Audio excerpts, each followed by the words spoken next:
Today, I want to continue with a series that we started last week. Last week, the series is titled Alice, and it's about the African American woman that took care of my mom and her siblings after her parents died. And there's not a whole lot known about the whole situation. It's basically revolves around a few conversations that I had with my mom about Alice and the picture that I have of her, and I showed you last week. But Alice chose to really put aside all of the hatred, the bigotry, the racism, and all of the things that she experienced. She chose to put those things away or to the side so that she could care for this group of little white kids that had been orphaned.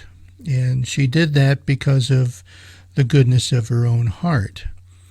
Well, today we're going to talk about another individual that has really shown us what it means to be a faithful person to God and to put aside the issues that we face in this daily life sometimes.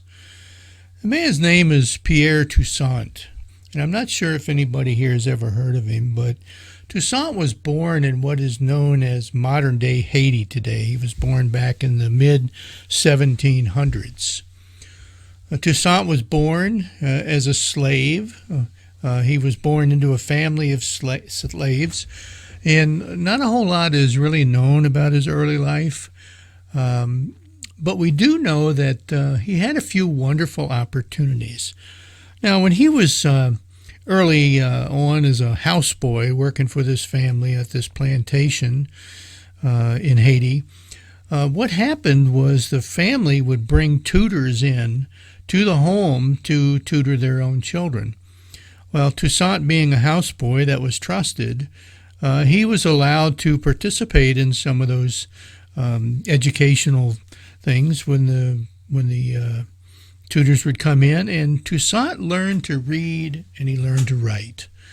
Well, he also had access to the family library there, and in the library he found some books that were basically sermons written by a French pastor, a French preacher.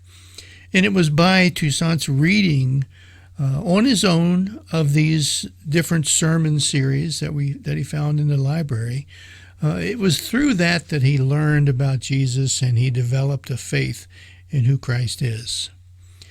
He became very devoted in his Catholic faith.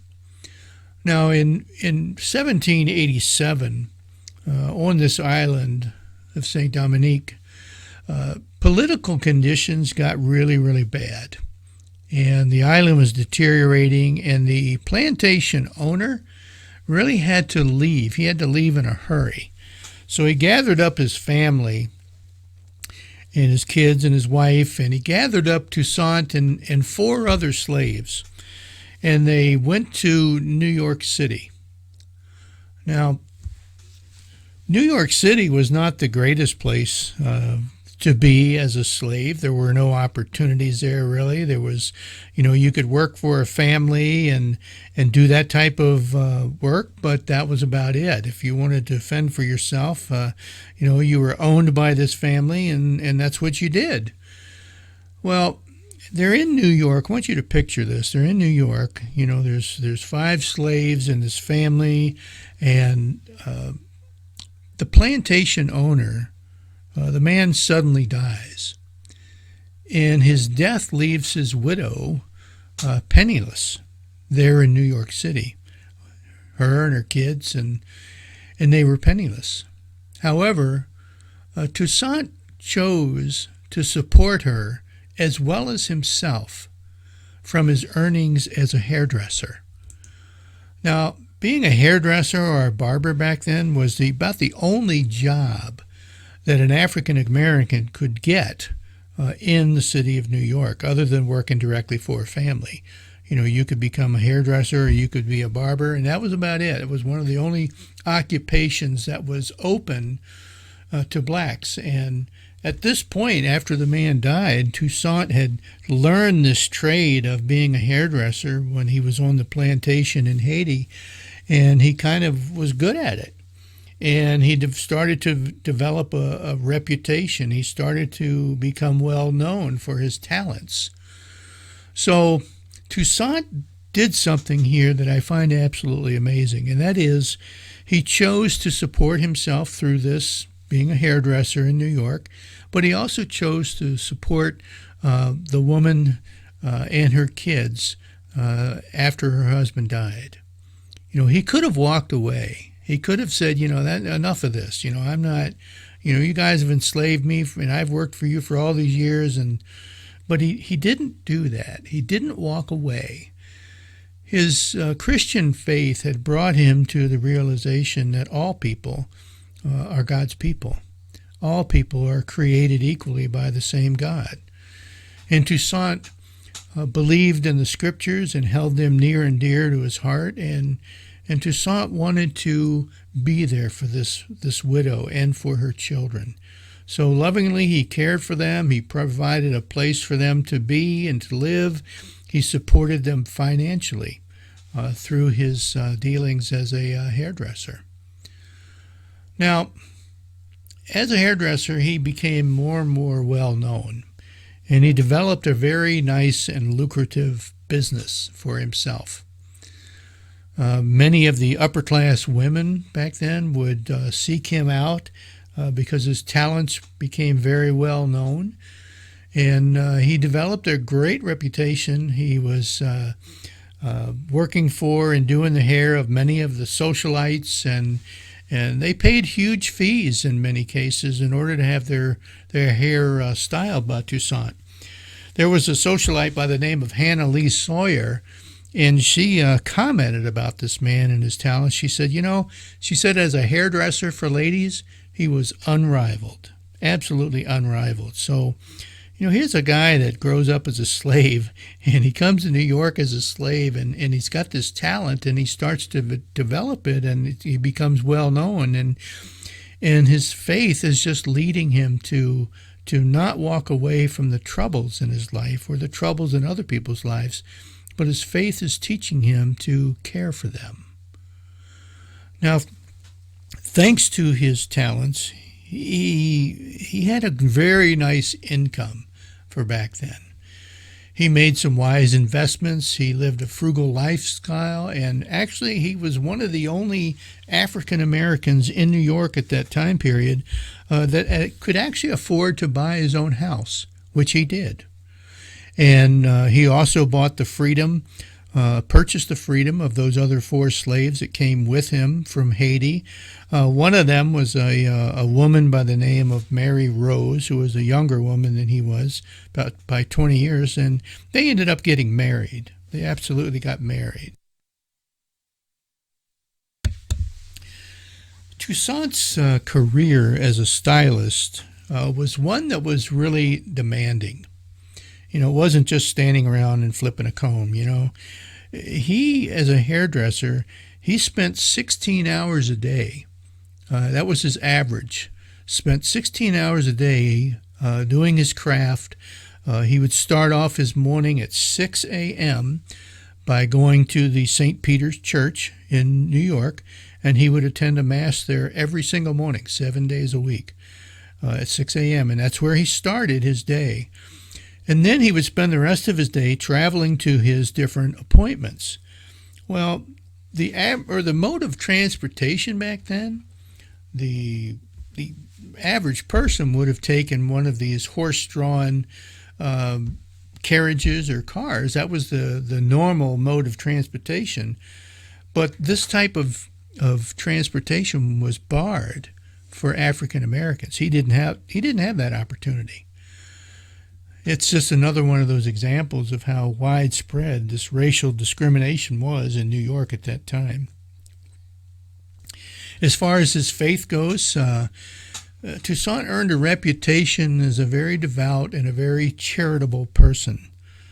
Every day, like I said, he attended the Mass at St. Peter's, but he also was a large benefactor of the Church of St. Vincent de Paul. Toussaint was a very generous individual. He also supported a couple of different orphan asylums. He visited them on a regular basis. And another one of the very phenomenal, interesting things that he did in his life was, even though he was married, but his marriage was childless, he and his wife made it a practice to take into their home many of the black as well as white children that were orphaned on the street. And they cared for them, and they provided for them, and they educated them until these kids were able to fend for themselves. Even though Toussaint had experienced racism at its finest in his life, he still chose to offer this type of loving, caring service to kids, regardless of what their heritage was. Regardless if they were black, white, yellow, it didn't make any difference. They also did something else that was quite an outreach. There was this thing called yellow fever in New York back then, and it was a devastating disease. Well, in some cases, when people did not respond well to treatments, or they didn't seem like they were getting better, they would be abandoned, and they would be put out of the hospitals or the homes wherever they were, and they were in the streets. Toussaint and his wife took these people, again, regardless of ethnicity or anything else, and brought them into their own home to care for these people that were suffering from yellow fever.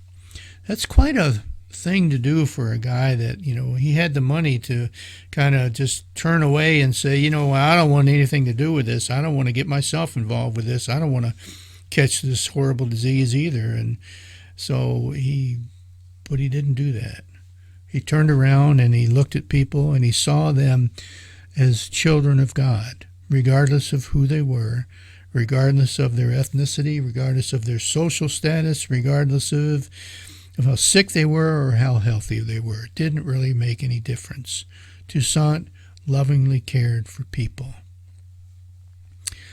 This man was absolutely free many years before his freedom was given to him. The widow that he cared for in gratitude for him before she died, she emancipated him, and then he ended up buying the emancipation for the others. And it was just one of those things where it was a beautiful picture of how the love of God could change an individual's heart. He refused to become bitter.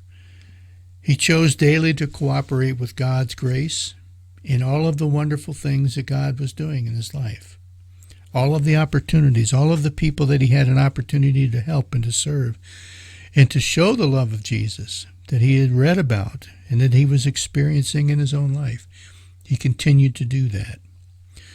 One of Toussaint's favorite scriptures comes from the book of Micah. It's one that I mentioned last week.